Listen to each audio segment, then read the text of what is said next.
હાલો વિદ્યાર્થી મિત્રો, આ ભાગમાં આપણે ધાતુઓ અને અધાતુઓ કેવી રીતે પ્રક્રિયા કરે છે તેનો અભ્યાસ કરશું। તો આપણે સૌપ્રથમ તો તમને આપણે ધોરણ 9માં શીખી ગયા કે 1 થી 20 સુધીના પરમાણ્વીય ક્રમાંક, કે ભાઈ પરમાણુ ક્રમાંક 1 કોનો છે, પરમાણુ ક્રમાંક 2 કોનો છે, એમ તમને 20 સુધી તો આવડવા જ પડે। જો તમને 20 સુધી પરમાણ્વીય ક્રમાંક આવડતા હશે અને તેમની સંજ્ઞા આવડતી હશે તો આ ટોપિક તમને સમજવામાં સરળતા રહેશે। જો કોઈને ન આવડતું હોય તો ધોરણ 9માં એકવાર જોઈ લેજો, બરાબર। તો આપણે આ ટોપિક શરૂ કરીએ। શું કહે છે તો કે ધાતુઓ અને અધાતુઓ કેવી રીતે પ્રક્રિયા કરે છે। તો પહેલાં આપણે ધાતુઓ જોઈએ। તો જો કે ધાતુઓ ઇલેક્ટ્રોન આપે છે। આપણે આગળના ભાગમાં વાત કરેલી કે ધાતુઓની બાહ્યતમ કક્ષામાં એટલે કે સૌથી છેલ્લી કક્ષામાં કેટલા ઇલેક્ટ્રોન હોય છે તો કે 1 હોઈ શકે અથવા 2 અથવા તો 3 ઇલેક્ટ્રોન આવેલા છે। એક આપણે યાદ રાખશું। ધાતુમાં શું યાદ રાખવાનું તો કે ધાતુઓ ઇલેક્ટ્રોન આપે છે। શું યાદ રાખવાનું કે ધાતુઓ ઇલેક્ટ્રોન આપે છે। પછી શું યાદ રાખવાનું તો કે તેની સૌથી બહારની કક્ષામાં, બાહ્યતમ કક્ષામાં કેટલા ઇલેક્ટ્રોન આવેલા હોય છે તો કે 1, 2 અથવા તો 3 ઇલેક્ટ્રોન આવેલા હોય છે। પછી અધાતુઓની વાત કરવાની। તો અધાતુઓ શું કરે છે તો કે અધાતુઓ ઇલેક્ટ્રોન મેળવે છે કે લે છે, બરાબર। પછી અધાતુની બાહ્યતમ એટલે કે સૌથી બહારની કક્ષામાં કેટલા ઇલેક્ટ્રોન આવેલા હોય છે તો કે 5, 6 અથવા તો 7 ઇલેક્ટ્રોન આવેલા હોય છે। આટલી વસ્તુ આપણને ખબર હોવી પડે। તો ધાતુઓ ઇલેક્ટ્રોન આપે છે। શું કરે છે? ઇલેક્ટ્રોન આપે છે। આથી કેવા બની જાય છે? ધનમય તત્વ કહેવાય। એટલે ધાતુઓને કેવા કહેવાય? ઇલેક્ટ્રોન ધનમય તત્વ કહેવાય। આ યાદ રાખશું। અને અધાતુઓ શું કરે છે? ઇલેક્ટ્રોન મેળવે છે। આથીને શું કહેવાય? ઇલેક્ટ્રોન ઋણમય તત્વ કહે છે, બરાબર। તો આપણે આ ટોપિક શરૂ કરીએ। તો જો અહીં મેં કોષ્ટક લખેલું છે જે તમારા પાઠ્યપુસ્તકમાં આપેલું છે। તો આમાં શું કરેલું છે કે કેટલાક ધાતુઓ દર્શાવેલા છે, કેટલીક અધાતુઓ દર્શાવેલી છે અને નિષ્ક્રિય તત્વો લખેલા છે। પછી બાજુમાં એમના પરમાણ્વીય ક્રમાંક લખેલા છે કે ભાઈ આ તત્વોનો પરમાણ્વીય ક્રમાંક શું છે, એમની સંજ્ઞા શું છે, અને છેલ્લે એમના ઇલેક્ટ્રોનની ગોઠવણી દર્શાવેલી છે કે ભાઈ હિલિયમ છે તો હિલિયમમાં ઇલેક્ટ્રોન ગોઠવણી કેવી હોય, એમની ઇલેક્ટ્રોનની રચના કેવી હોય એ દર્શાવેલું છે। સાવ સહેલો ટોપિક છે।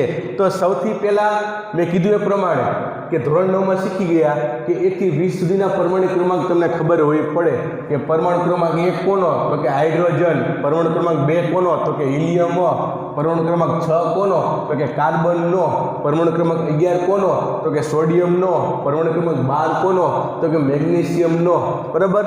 આમ તમને 20 સુધી તો ઓછામાં ઓછા આવડવા જ પડે, બરાબર। તો જો કોષ્ટકમાં પહેલાં આપણે જોઈએ કે આપણને કેટલાક નિષ્ક્રિય વાયુ આપેલા છે। શું આપેલા છે? કેટલાક નિષ્ક્રિય વાયુ આપેલા છે। તો આ વસ્તુ આપણે એ જ રાખશું કે નિષ્ક્રિય વાયુ ક્યાં ક્યાં છે તો કે હિલિયમ, નિયોન અને આર્ગોન। આ ત્રણ કેવા છે? નિષ્ક્રિય વાયુ છે। કયા કયા? હિલિયમ, નિયોન અને આર્ગોન।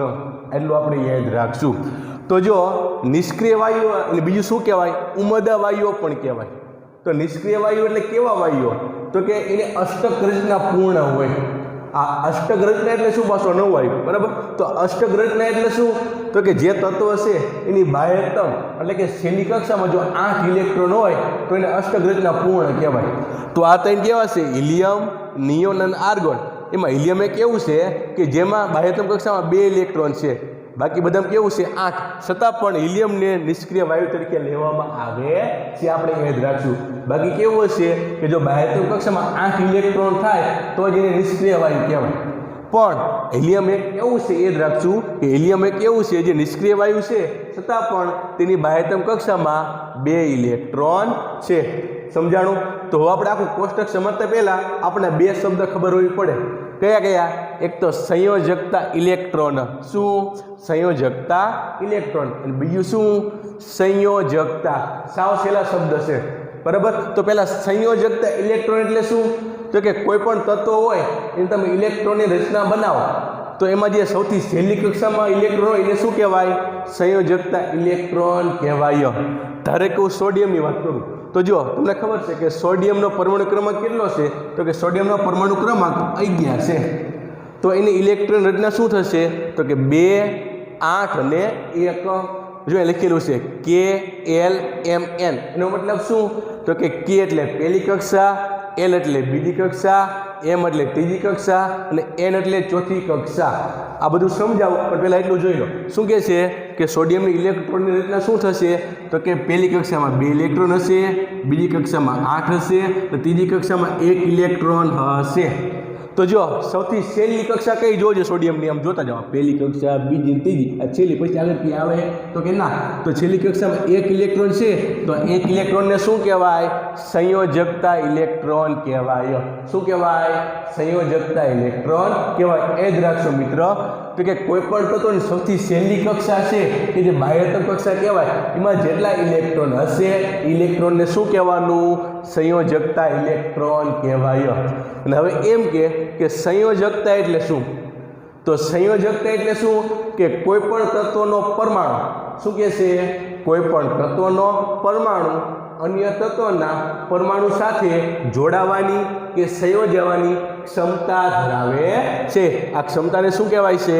સંયોજકતા કહે છે.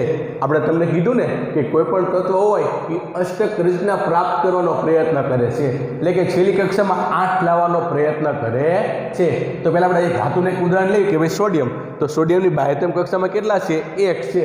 તો એ શું કરશે? 1 ઇલેક્ટ્રોન કોકને દાન કરી દેશે. તો શું થશે? 1 આપી દે તો બાકી શું વધ્યું? 2, 8. જો તો આપી દે તો શું બન્યું? છેલ્લી કક્ષામાં 8 આવી ગયા, તો અષ્ટક રચના પ્રાપ્ત થઈ ગઈ. તો કોઈ પણ ધાતુ તત્વ હોય છે એ શું કરશે? એના બાહ્યતમ કક્ષામાં 1, 2 કે 3 ઇલેક્ટ્રોન આવેલા છે એ દાન કરી દેશે, બરાબર, અને અષ્ટક રચના પ્રાપ્ત કરશે. અને જો અધાતુની વાત કરતા હોય તો આપણને ખબર છે કે અધાતુની બાહ્યતમ કક્ષામાં કેટલા ઇલેક્ટ્રોન હોય છે? તો કે 5, 6 કે 7 ઇલેક્ટ્રોન આવેલા હોય છે. તો એ શું કરશે? ઇલેક્ટ્રોન મેળવશે અને અષ્ટક રચના પ્રાપ્ત કરશે. તો આ સંયોજકતા એટલે શું? તો પહેલા ધાતુની વાત કરવી. તો કે ધાતુની બાહ્યતમ કક્ષામાં 1, 2 કે 3 ઇલેક્ટ્રોન હોય છે. તો એ જેટલા ઇલેક્ટ્રોનનું દાન કરશે એ શું થઈ જશે? એની સંયોજકતા થશે. તો સોડિયમની વાત કરવી તો કે સોડિયમની બાહ્યતમ કક્ષામાં 1 ઇલેક્ટ્રોન છે, તો એ શું કરશે? 1 ઇલેક્ટ્રોનનું દાન કરશે. તો સોડિયમની સંયોજકતા કેટલી થઈ ગઈ? 1 થઈ ગઈ. પણ 1 કેવો લેવાનો? પ્લસ લેવાનો કે માઇનસ લેવાનો? આપણે પહેલાં જ કીધું. તો કે ધાતુઓ કેવા છે? ઇલેક્ટ્રોન આપે છે. આથી કેવા કહેવાય? ધનમય તત્વ કહેવાય. તો સોડિયમની સંયોજકતા શું થશે? +1 થશે. આ એ જ રાખશું. હવે આપણે એક અધાતુનું ઉદાહરણ લઈએ. તો ધારો કે આપણે હાલો ક્લોરીન લઈએ. તો ક્લોરીનનો પરમાણુ ક્રમાંક કેટલો છે? 17. એની ઇલેક્ટ્રોન રચના કેવી છે? તો કે 2, 8 અને 7 છે. આપણે કીધું ને કે અધાતુની બાહ્યતમ કક્ષામાં કેટલા ઇલેક્ટ્રોન હોય છે? 5, 6 કે 7. તો આમાં 7 આવેલા છે, બરાબર. તો જો 2, 8, 7. હવે આને જો અષ્ટક રચના પ્રાપ્ત કરવી હોય તો શું કરવું પડે? છેલ્લી કક્ષામાં 8 લાવવા પડે. તો અહીં છેલ્લી કક્ષામાં તો 7 જ છે, તો હજી એક ઇલેક્ટ્રોન મેળવવો પડે ને. તો એ શું કરશે? 1 ઇલેક્ટ્રોન મેળવશે. શું કરશે? 1 ઇલેક્ટ્રોન મેળવશે. એટલું સમજાણું. તો શું કહે છે? આની સંયોજકતા કેટલી થશે? આની સંયોજકતા પણ 1 જ થશે. કેટલા ઇલેક્ટ્રોન મેળવે છે અષ્ટક પૂર્ણ કરવા? 1 મેળવો. તો પણ 1 કયો? પ્લસ આવશે માઇનસ? તો કે માઇનસ આવશે. કેમ? કારણ કે ક્લોરીન શું છે? અધાતુ છે. તો જો અધાતુ ઇલેક્ટ્રોન મેળવે, આથી શું કહેવાય? ઋણમય તત્વ કહેવાય. તો આને કેવું આવશે? -1. અને સંયોજકતા શું થશે ક્લોરીનની? તો કે -1 સંયોજકતા થશે. આ વસ્તુ યાદ રાખશું. હવે જો આપણે સૌપ્રથમ ઇલેક્ટ્રોનની રચનાની વાત કરવાની છે. તો કે ઇલેક્ટ્રોનની રચનામાં કેવું હોય? તો કે એમાં કક્ષા આવેલી હોય. ઇલેક્ટ્રોન કેવી રીતે ગોઠવવાના? કક્ષામાં. પહેલી કક્ષાને A કહેવાનું, બીજી કક્ષાને L કહેવાનું, ત્રીજી કક્ષાને M કહેવાનું અને એના પછી N કહેવાનું. તો આપણે શરૂ કરીએ. આપણે આગળના ભાગમાં પણ વાત કરેલી છે એ પ્રમાણે કે કોઈ પણ તત્વ હોય એને શું હોય? પરમાણુ ક્રમાંક તો હોય જ તે. તો જો તમને પરમાણુ ક્રમાંક આવડતો હોય છે તો 100% આ ઇલેક્ટ્રોનની રચના તમને ગોઠવતા આવડશે, બરાબર. તો આપણે જો કે અહીંથી શરૂ કરીએ તો સૌથી પહેલાં તમને કહે કે ભાઈ નિષ્ક્રિય વાયુઓ ઉમદા વાયુ કે છે? તો કે હિલિયમ, નિયોન અને આર્ગોન છે. તો હિલિયમની સંજ્ઞા શું થશે? He. નિયોનની સંજ્ઞા શું થશે? Ne. આર્ગોનની સંજ્ઞા શું થશે? Ar. તો આમ તો 118 તત્વો છે, પણ આપણે કેટલાક પાઠ્યપુસ્તક મુજબ લીધેલા છે. તો જો હિલિયમ, તો તમને ખબર હોવી પડે તો કે હિલિયમનો પરમાણુ ક્રમાંક કેટલો થાય તો કે હિલિયમનો પરમાણુ ક્રમાંક 2 થાય કેટલો છે 2 પરમાણુ ક્રમાંક બીજો કોનો તો કે હિલિયમનો છે તો આપણે ઇલેક્ટ્રોનની ગોઠવણી કરવાની છે તો શું કહે છે તમે ધોરણ 9 માં શીખી ગયા ને કે ઇલેક્ટ્રોનની ગોઠવણી કેવી રીતે કરી શકાય તો ખબર સૂત્ર આવતું હતું 2n² શું સૂત્ર આવતું હતું 2n².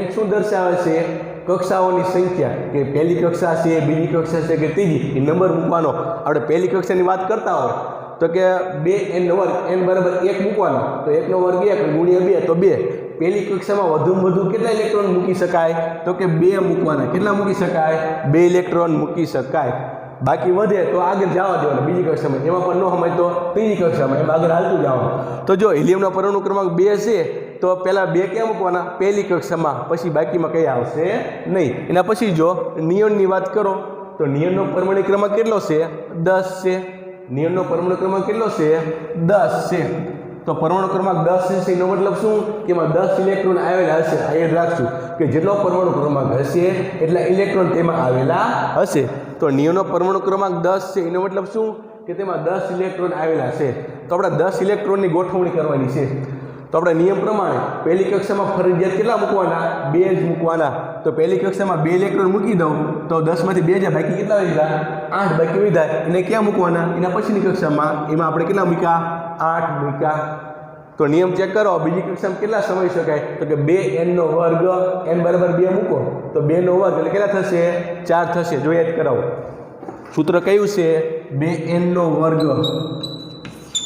તો પહેલી કક્ષા હોય તો આપણે 1 મૂકવાનું તો કેટલા આવશે 1 નો વર્ગ 1 ગુણ્યા 2 એટલે 2 તો પહેલી કક્ષામાં વધુમાં વધુ 2 ઇલેક્ટ્રોન સમાવી શકાય બીજી કક્ષામાં કેટલા સમાય તો આપણે n બરાબર 2 મૂકવાના 2 નો વર્ગ તો 2 2 4 4 દૂને 8 બીજી કક્ષામાં વધુમાં વધુ 8 ઇલેક્ટ્રોન સમાવી શકાય હવે ત્રીજી કક્ષાની વાત કરતા હોય તો n બરાબર 3 મૂકવાના તો અહીંયા આવશે 3 નો વર્ગ અહીંયા 2 3 નો વર્ગ કરો તો 9 9 દૂને 18 તો ત્રીજી કક્ષામાં વધુમાં વધુ 18 ઇલેક્ટ્રોન સમાવી શકાય એટલું સમજાણું તો જો કે નિયોન પરમાણુ ક્રમાંક 10 છે તો પહેલીમાં વધુમાં વધુ કેટલા મૂકવાના 2 મૂકવાના તો મેં 2 મૂકી દીધા તો બાકી કેટલા વધ્યા 10 માંથી 8 તો 8 આ બીજી કક્ષા 18 સમાવી શકે બીજી 8 તો 8 તો સમાવી શકશે બરાબર તો આપણે 8 મૂકી દીધા હવે એવી જ રીતે આર્ગોનની વાત કરી તો કે આર્ગોનનો પરમાણુ ક્રમાંક કેટલો છે 18 છે એનો મતલબ શું કે તેમાં 18 ઇલેક્ટ્રોન આવેલા હશે પણ 18 ઇલેક્ટ્રોનની આપણે ગોઠવણી કરવાની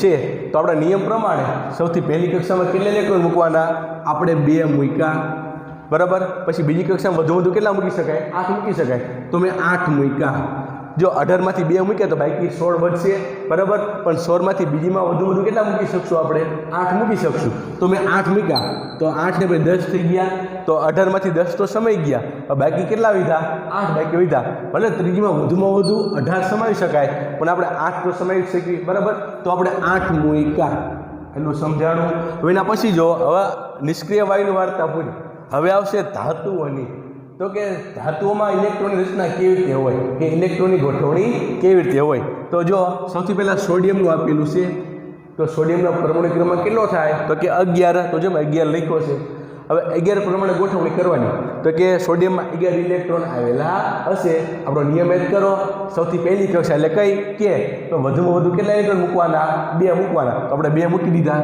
બરાબર પછી બીજીમાં વધુ કેટલા મૂકી શકાય તો કહી શકીએ સર 8 તો બીજીમાં આપણે 8 મૂક્યા તો 8 ને 2 10 તો 11 માં એક જ બાકી લીધો તો ત્રીજીમાં આપણે શું મૂકી દીધું એક જોજો 8 ને 2 10 ને 11 થઈ ગયા એ ચેક કરવાનું સંતુલિત થઈ જવું પડે બરાબર હવે જો કે મેગ્નેશિયમની વાત કરી તો મેગ્નેશિયમનો પરમાણુ ક્રમાંક કેટલો છે 12 છે કેટલો છે 12 એનો મતલબ શું કે એમાં 12 ઇલેક્ટ્રોન આવેલા છે તો આપણા નિયમ પ્રમાણે ગોઠવણી કરશું પહેલામાં કેટલા મૂકશું તો કે પહેલામાં 2 મૂક્યા 12 હવે 10 બાકી રહ્યા તો બીજામાં થોડા 10 મૂકે ના બીજામાં તો 8 જ જવાય તો બીજામાં આપણે 8 મૂકશું તો 8 ને 2 10 થઈ ગયા તો 12 માંથી કેટલા ઘટે 2 ઘટે એટલે પછીની કક્ષામાં કેટલા મૂકશું તો કે 2 મૂક્યા કક્ષાનો ક્રમ યાદ રાખજો પહેલી કક્ષાને K કહેવાય બીજી કક્ષાને L કહેવાય ત્રીજી કક્ષાને M કહેવાય અને ચોથી કક્ષાને N કહેવાય હવે એના પછી એલ્યુમિનિયમ તો એલ્યુમિનિયમનો પરમાણુ ક્રમાંક કેટલો છે તો કે 13 છે તો 13 મતલબ શું થાય કે એલ્યુમિનિયમમાં 13 ઇલેક્ટ્રોન આવેલા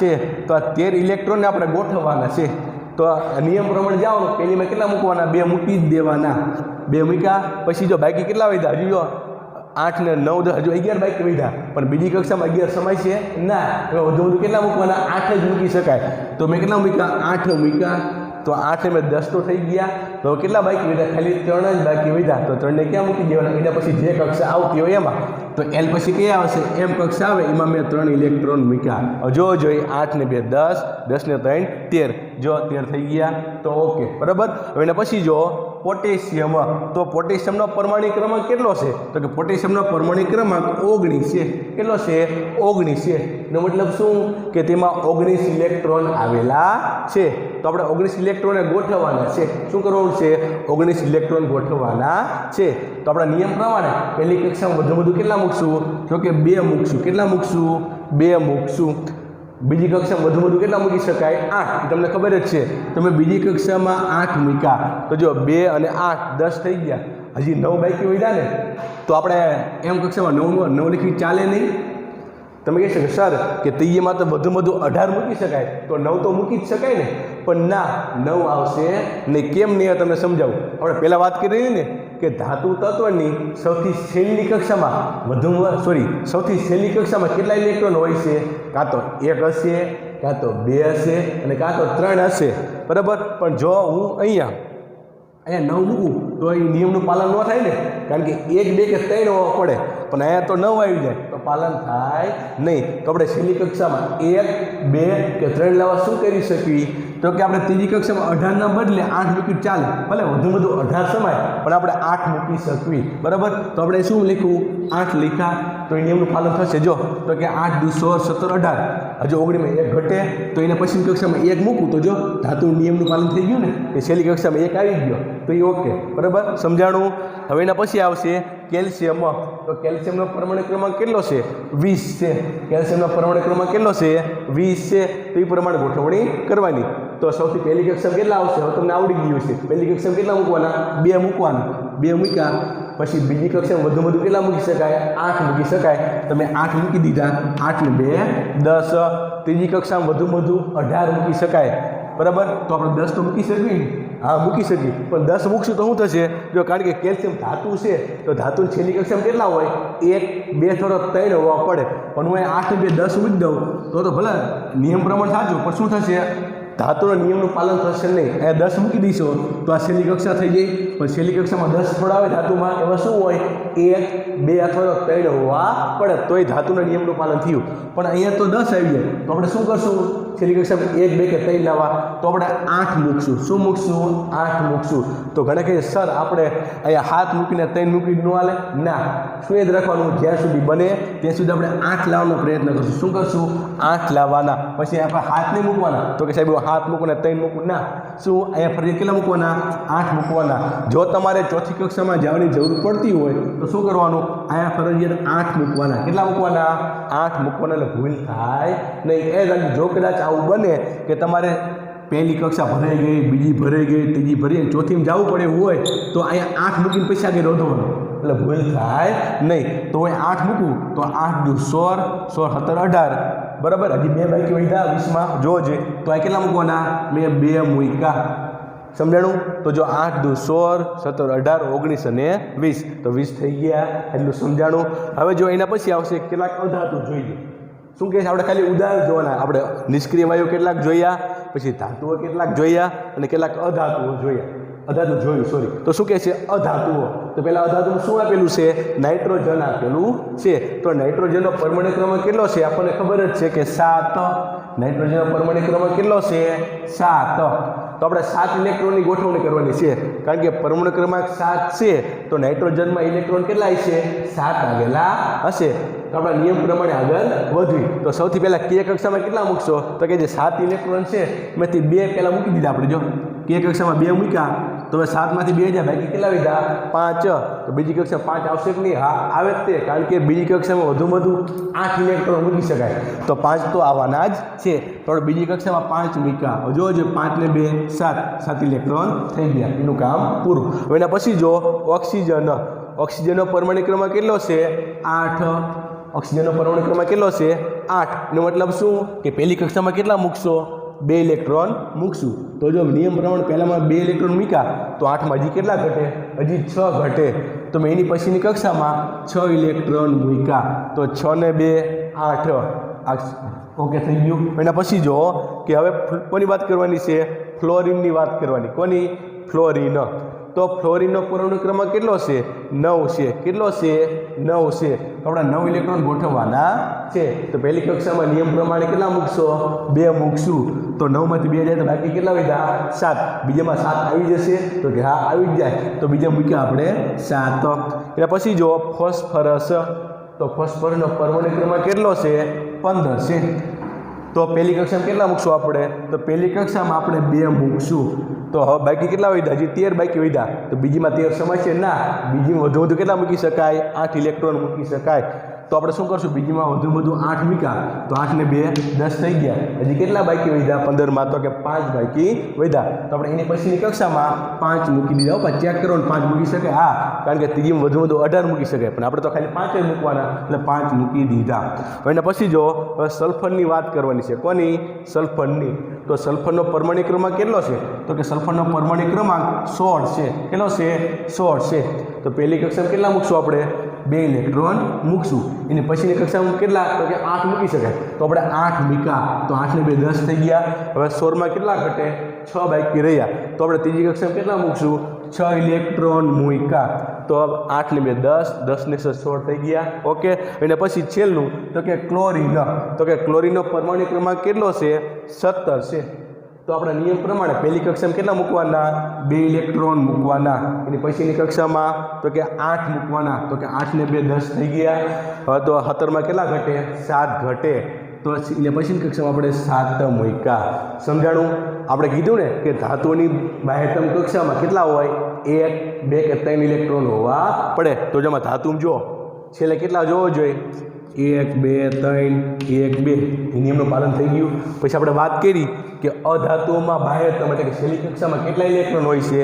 5, 6 કે 7 ઇલેક્ટ્રોન હોય છે. તમે જોવો જોઈએ 5, 6, 7, 5. એટલે છેલ્લી કક્ષામાં 5 ઇલેક્ટ્રોન કે 6 કે 7 આવી ગયા. તો અધાતુનું પણ નિયમનું પાલન થઈ ગયું. સમજાણું? તો હવે પછીના ભાગમાં આપણે શીખશું કે NaClનું નિર્માણ કેવી રીતે થાય છે, એટલે કે સોડિયમ ક્લોરાઇડનું નિર્માણ કેવી રીતે થાય છે. પછી MgCl2 મેગ્નેશિયમ ક્લોરાઇડનું નિર્માણ કેવી રીતે થાય છે. બરાબર? તો કે આના પછીના ભાગમાં આપણે શું શીખશું કે સોડિયમ ક્લોરાઇડનું નિર્માણ કેવી રીતે થાય છે અને મેગ્નેશિયમ ક્લોરાઇડનું નિર્માણ કેવી રીતે થાય છે તેનો અભ્યાસ આપણે આના પછીના ભાગમાં કરશું. ધન્યવાદ.